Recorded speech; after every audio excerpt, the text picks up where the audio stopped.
नमस्कार मित्रों, भगवत चर्चा में एक बार फिर आप सबका स्वागत है। हम लोग नारद भक्ति सूत्र पे बात कर रहे हैं। अब तक हम लोगों ने भक्ति की परिभाषा जानी, भक्ति के लक्षण जाने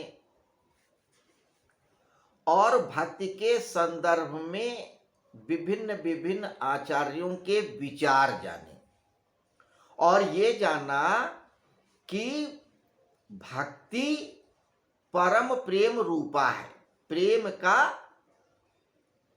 जब पराकाष्ठा पे पहुंच जाती है, प्रेम जब पराकाष्ठा पे पहुंच जाता है तो वो भक्ति में परिवर्तित हो जाता है। मुख्य रूप से हमने ये जाना। दूसरी बात कि ये जाना भक्ति फल स्वरूपा है, वह फल ही है।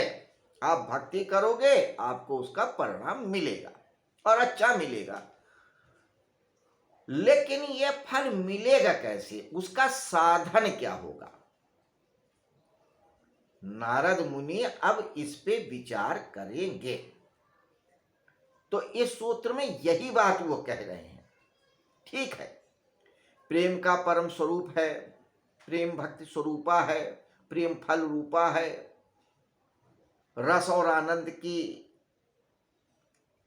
सृष्टि करता है, सहज है, सरल है, सुंदर, सब मान लिया। लेकिन भाई अब यह भक्ति प्राप्त कैसे हो, उसका तरीका क्या है, साधन क्या है, इसी बात को कहता है ये सूत्र, जिस पे आज हम थोड़ी सी बात करेंगे। सूत्र कहता है तस्या साधनानि गायन्त्या आचार्या। सूत्र थोड़ा ध्यान से सुने और फिर से सुने। तस्या साधनानि गायन्त्या आचार्या। आचार्यगण उस भक्ति के साधन बतलाते हैं। अनुवाद तो यही है क्या कि आचार्यगण उस भक्ति के साधन बतलाते हैं।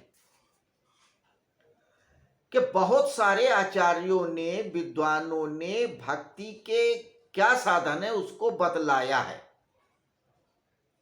जिस पे वो चर्चा करेंगे नारद मुनि आगे के सूत्रों में। लेकिन सूत्र में जो शब्द इस्तेमाल किया गया है वो है गायन्त्या, गाते हैं। कि आचार्य लोग भक्ति के साधन को गाते हैं। तो सारा रहस्य इसी शब्द में जुड़ा है। अनुवाद कहता है कि बतलाते हैं और सूत्र, नारद मुनि का सूत्र कहता है आचार्यगण गाते हैं। गाने और बतलाने में बहुत अंतर है। गाना गीत के संदर्भ में प्रयुक्त होता है कि व्यक्ति गीत गाता है, भजन गाता है, गुनगुनाता है, कविता गुनगुनाता है, गाता है। लेकिन चाहे गीत हो, भजन हो, कविता हो, इसमें सिर्फ भाव होता है, अर्थ की मुख्यता नहीं होती है। काव्य में अर्थ गौण होता है और भाव मुख्य होता है। और पद्य में, बतलाने में, प्रवचन में अर्थ मुख्य होता है, भाव गौण होता है। अर्थ क्या है, उन शब्दों के पीछे जो बताए जा रहे हैं अर्थ क्या है, समझाने के संदर्भ में वो महत्वपूर्ण है। और गाते समय भाव क्या है वो महत्वपूर्ण है। तो भक्ति गाने की बात है, समझाने की नहीं है। गाता व्यक्ति कब है, जब बहुत मगन होता है, या दुख में होता है, उदास होता है, किसी विशिष्ट भाव दशा में होता है, तभी गीत उत्पन्न होता है या गीत सृजित होता है, गाता है। तो भक्ति गाने की बात है, समझाने की नहीं है। यही बात समझना है। और जो विद्वान आचार्यगण हैं उन्होंने भी समझाया है, गाया है, समझाया नहीं है। समझने जाओगे तो चूक जाओगे, समझो नहीं। कविता को, गीत को अगर आप अर्थ की तरह लेके चलोगे कि इस गीत का अर्थ क्या है, तो चूक जाओगे। भाव क्या है ये पूछ लो, एक अलग बात है। तो भक्ति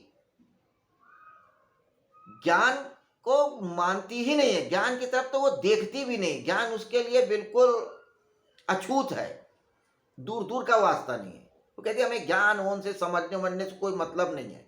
तभी तो 3 सूत्रों में यही कहा था कि ज्ञान और भक्ति का कोई संदर्भ नहीं है, ज्ञान और भक्ति अन्योन्याश्रित है ये कहा, वो भी नहीं है। ज्ञान भक्ति ज्ञान को प्राप्त करने का साधन है ये भी नहीं। ये सब बातें इसीलिए कही थी कि भक्ति का ज्ञान से कोई अर्थ नहीं है।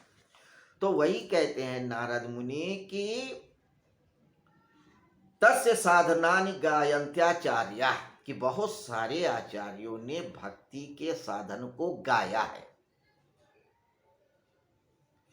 क्योंकि जिन्होंने भक्ति को गाया है वो गीत में ही अपनी बात कहेंगे, क्योंकि वो लय में आ जाते हैं, एक संगति में आ जाते हैं, एक तारतम्य में आ जाते हैं, क्योंकि वो परमात्मा ही हो जाते हैं, परमात्मा से बिल्कुल जुड़ जाते हैं। और परमात्मा हर समय लय में है, एक संगत में है, असंगत हो ही नहीं सकता, संगत में है,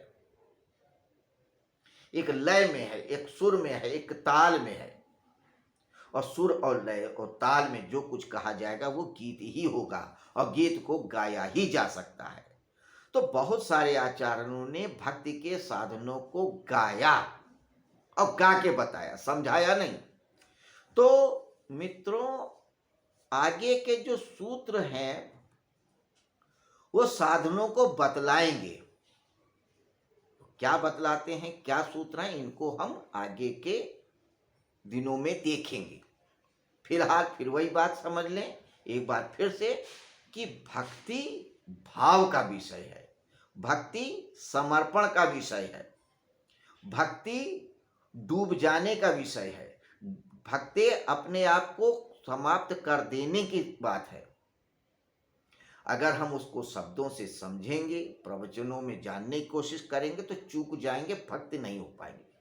हो सकता है भक्त के संदर्भ में हम कोई आर्टिकल लिख दें, हम कोई प्रवचन कह लें, हम बड़ी बड़ी किताबें लिख लें, हम कोई थीसिस लिख लें, लेकिन भक्त नहीं हो पाएंगे। भक्त होने के लिए तो भाव पूर्ण ही होना होगा और अपनी समझ को छोड़ना होगा। यही इस सूत्र का सार है। तो अब आज्ञा चाहेंगे, कल फिर मिलते हैं 35वें सूत्र में चर्चा करने के लिए, जिसमें भक्ति का क्या साधन बताते हैं वो देखेंगे। तब तक के लिए नमस्कार, शुभ रात्रि।